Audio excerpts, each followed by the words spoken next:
came to San Francisco in 1985, and I was talking to the chief financial officer of Nation, where I went to law school, and I lived in Towers.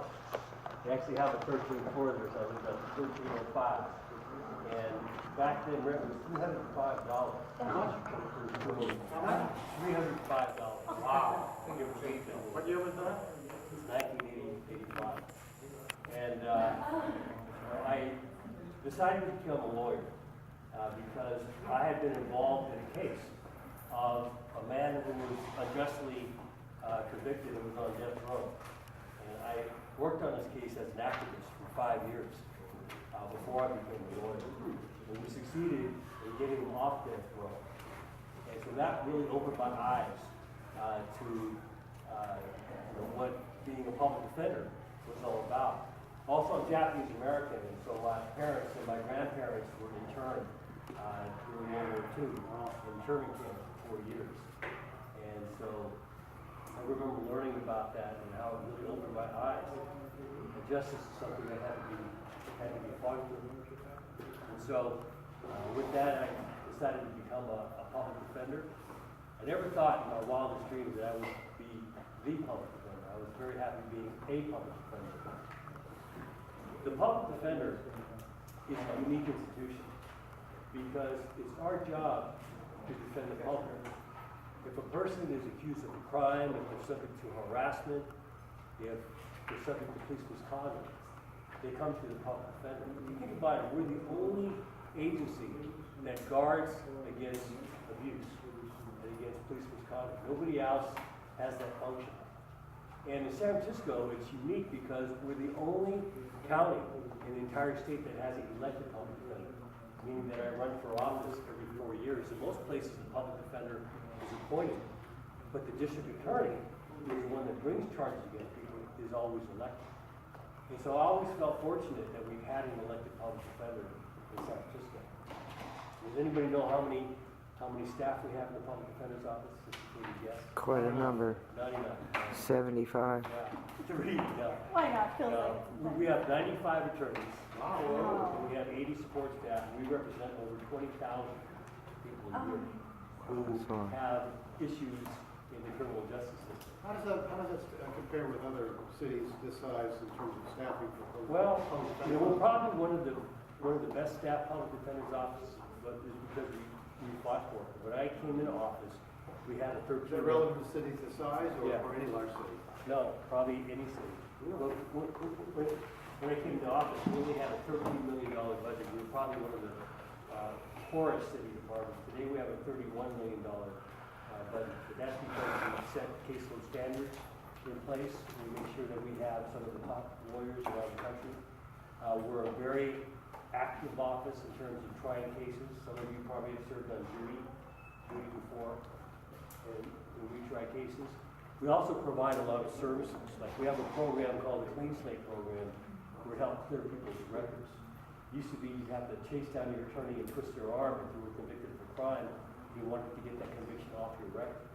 Well, we created a program where we have clinics in the city, all over the city, where we help people clear their records after they've been convicted of a crime. And in the last 12 years, we've cleared over,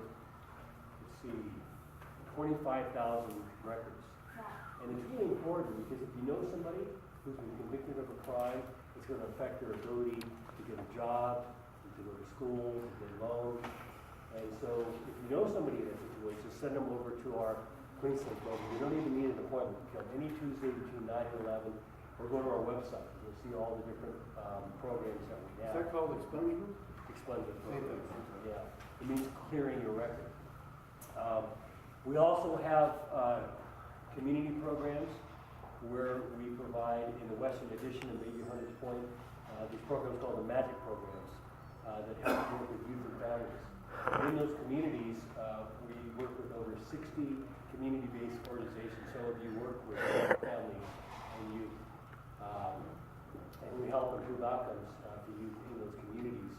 We also provide representation to all the young people. There's about 1,000 kids who get into trouble with the juvenile justice system. So So I have staff at YGC, Youth Guidance Center, that provides support there.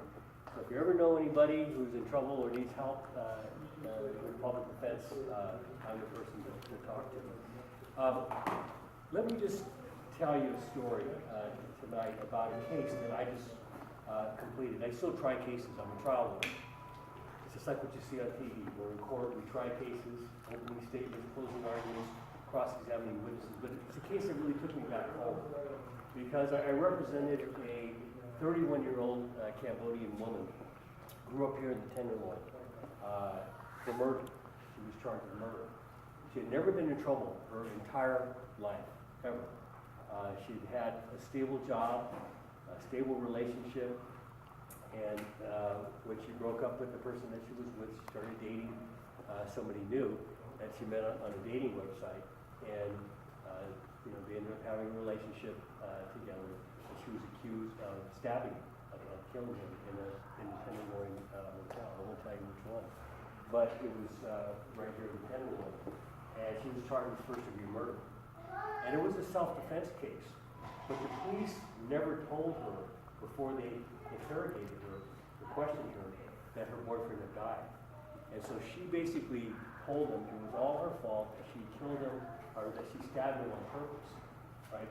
Thinking that he was alive, because she didn't want him to get in trouble for attacking her. And she was just in this terrible situation where she was charged with first-degree murder. Was she read her Miranda rights? Well, yeah, she was read her Miranda rights, and she gave a 3.5-hour statement, to the police, and that's what we were fighting against in that case. And she has a 10-year-old daughter, right, who lives in the TL. Her family immigrated from Cambodia, in the 1980s. They came here in 1983, and so, she, grew up here and, struggled here, went to school, went to Galileo High School, and pretty much lived a good life until this thing happened. And so of course they had no money to hire a lawyer, and so I became her public defender. And so for 16 months we fought her case. We went all the way to a jury trial, and it culminated in a 9-week trial, and she was acquitted. At the end of the trial, the jury found her not guilty and allowed her to go home to her family. And she loved this person that she was with, and that was part of what we tried to communicate to the jury, is that she would not have wanted to hurt him, and that she acted in self-defense in a situation. He was addicted to drugs and unfortunately attacked her, and she defended herself. But that's the kind of situation that most of us could never imagine being in, something that you might see on TV. But things like that happen to people, where people wind up in situations where they have no one to help them, and they're against the system. And as public defenders, what we do is represent individuals, right? And so I was able to bring in experts in the case. Like, this is going to sound kind of crazy, but they had texts that they got off of the phone where she was making statements, like, I'm going to stab you, I'm going to do this, I'm going to do that. And so they said that that was evidence that she intended to kill him. Well, if you look at the urban vocabulary and vernacular, stab means something else. I won't tell you what it is. Something very different. And so we called a urban dictionary expert. This guy had written two dictionaries on slang. And so we testified as to what the meaning of stab was, and it was something very different. What is it? You can look it up in the urban dictionary. I think we're all since we're taking this. There's also the medical examiner in the case, who did the autopsy, testified that there were all these stab wounds on him that she was responsible for. It turned out that those stab wounds were from what they call medical therapy, when they're trying to render aid to him, and trying to save his life. Oh. And again, when you get in that situation and someone says, hey, you're responsible for this, and in fact you did, who are you going to call? And that's really where we come in as public defenders. The time that I've been in office, I've tried to pride myself on running the best public defender's office in the country. To me, what that means is that we not only care for the individual, but we care for their family. We have, for example, the Children with Incarcerated Parents program. So if a parent is in custody in appropriate circumstances, they can have a relationship with their child. That allowed my client to see her daughter maybe once a month before they were reunited.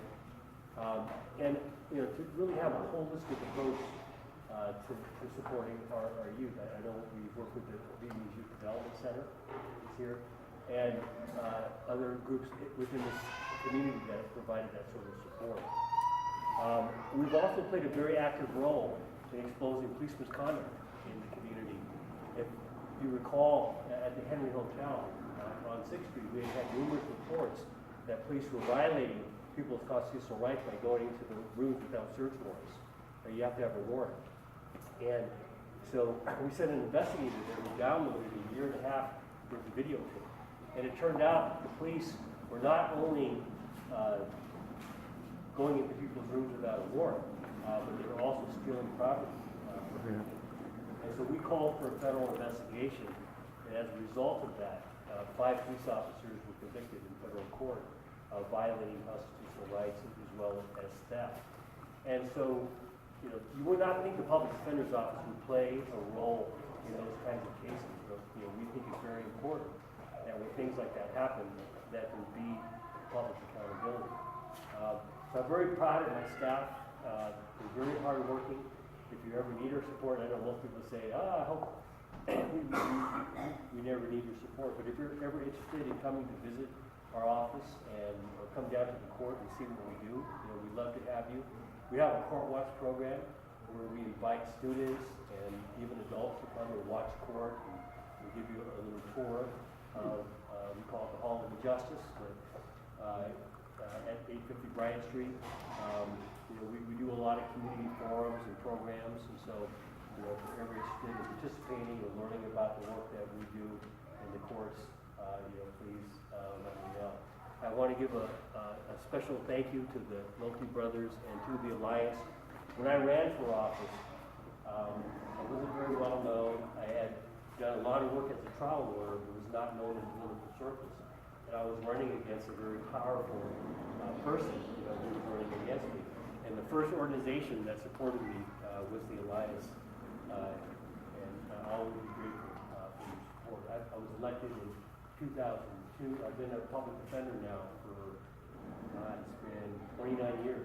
Wow. But I've been the public defender in the city and county now for 13 years, and it's really a job that a lot of men are excited about, and it's fun. It's really a lot of fun being a public defender, being able to fight for social justice issues.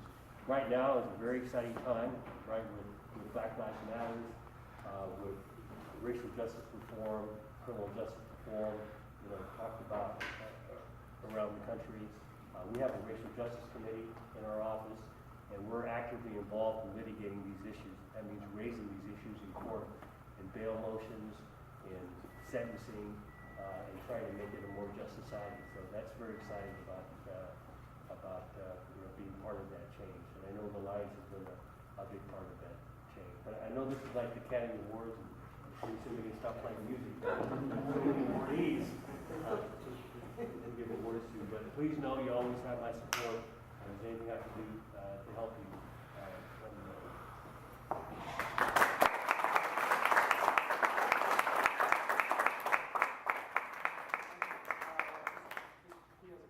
Just wondering, are you taking questions, or can you be talked to afterwards? So long as You've only got a couple of minutes up here, right? so long as not the attorney-client privilege here. I wasn't sure what the protocol was tonight. No, go ahead. Go ahead. First of all, I'm very interested in learning about your office. Is this on your website? Yeah. How to become involved? sfpublicdefender.org. What is it? sfpublicdefender.org. And this, these police officers that were entering this hotel without a warrant, what was the reason for them going into the hotel in the first place? Well, Just harassment? yeah, it was that, and then we also learned that they were stealing property. So they were going in there for the purpose of theft? Yeah. Okay. In some cases. And my next question was about a case a couple of months ago, or I read about it, I saw a video. It was just the most shocking thing I've ever seen. There was I think it was a Caucasian male who was chased, I believe by CHP or maybe some county deputies, or I think they were deputies from across the bay. They chased this white man who I think had stolen a car, or he had, and in pursuit he had bumped them, or But they chased him in, and there was a videotape of him that I saw online or somewhere, of him being beaten for just 200-300 strikes with these batons, and I was just so shocked by it. I actually called Congressman Pelosi and Feinstein, I called everybody, and I said, this is the most disgusting, shocking, you know, are you familiar with the case? Yeah, we actually released that video. Well, that was your, that's what it was, okay, that's why It's a gentleman thought of it. by the name of Stanislav Petrov, he's Ukrainian. Right. And I don't know how many of you saw this video, but I got a call from one of my former students who said, hey, you know, check out this video. And so he just sent me a little clip, and I said, whoa, because it showed this guy basically running down an alley. You see two cops, you know, tackle him, and then they just start hitting him, you know, with this billy club. It was like Rodney King. Yeah, they hit him over 30 times, and you can hear it too. And it's just, you know, you can just hear it, the billy club, you know, breaking his bones. And he, you know, we didn't know who he was. All we had was a video. And so we ended up having a press conference and sharing the video. It was on the news, and it turned out that these were Alameda sheriffs that chased him down to the alley, and they beat him. You know, we finally found him in the hospital. He had broken bones. You know, and still, no one has been prosecuted. Nothing happened. I mean, you're right. It's Were like those police officers not charged in any way? nothing. I mean, Nothing's it's happened at least so bad. far. I mean, we What's turned the over legal- to the DA in San Francisco, but you know, nothing has happened. And that's that's why a lot of people are really upset, like about the Mario Woods shooting, Alex Nieto, you know, because you know we're seeing these shootings. Are they legally allowed to do that? Well, if it were you and I, you know, that were caught on tape doing something like that, you'd be in jail right now. I mean, no question about it. But you know, there seems to be different rules that apply to police officers, and I think that's what frustrates a lot. But they weren't threatened. There was no. Yeah. I just can't understand how they could be motivated. What was the? Well, just like the Mario Woods shooting, I don't know if you saw that video, but it's a young African-American guy who they said he had a knife in his hand, and he's like walking away from the police, and they shoot him like 22 times. But how do they justify that? I just don't know how they justify that kind of a beating. So the police commission comes to the Tenderloin about once a year. 2 years ago, all the people from Alex, and so it's our chance to kind of give them what our problems are in the Tenderloin. But 2 years ago, the Alex Nieto people came in, and you know we really didn't get that conversation. And then one week, just 1 week ago, they were here just across the street. And of course, the Alex Woods people, the Mario Woods came in, and once again we lost our chance.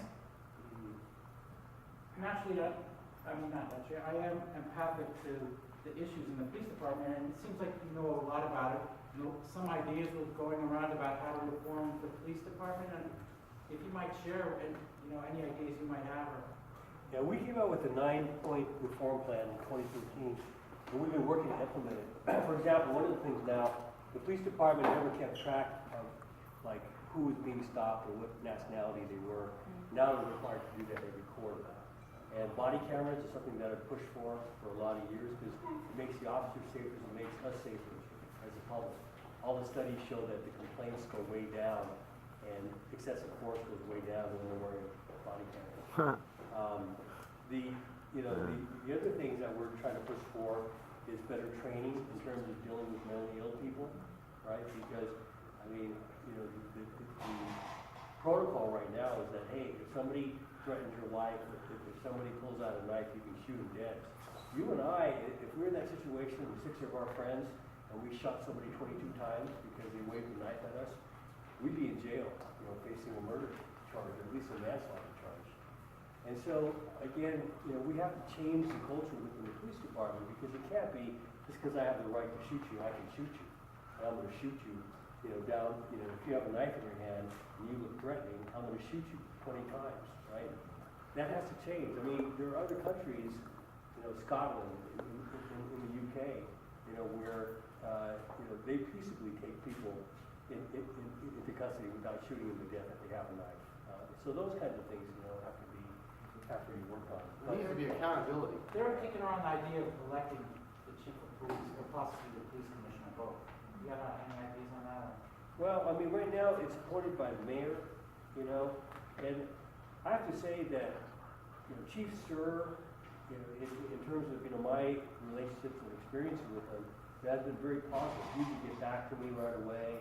If there's an issue that comes up, you know, he's not somebody who's like mealy mouthed and they just tell you one thing and do another. But I do think right now the police department is in a crisis because of how this particular situation with Mario Woods was handled. I mean, again, if you saw the videotape and they say, well, it doesn't tell the whole story, you know, for them to come out and say, oh, this is justified, you know, right off the bat without really an investigation, I think it makes everybody scratch their head and say, really? Right? And then the district attorney's supposed to be investigating the cops.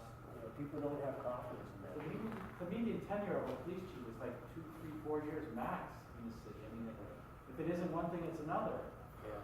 Is it similar to the Eric Garner case and Michael Brown and all the others where there's been no accountability? It's gone before a grand jury, and of course they sided with the district attorney.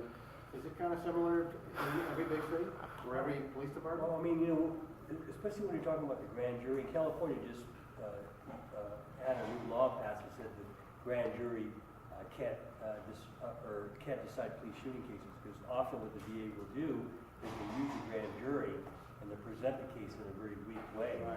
Right. That's what happened in Tamir Rice, right? The 12-year-old kid. Oh, another egregious case of misconduct. The DA told the grand jury not even to vote, so they never even voted on whether to indict the They officer. murdered this kid. I mean, I just...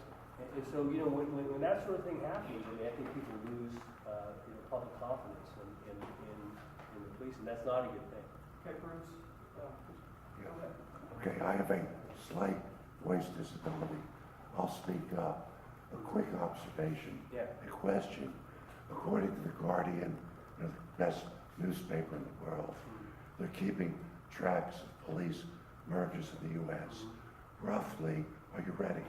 4 per day, almost 1,400 police killings last year.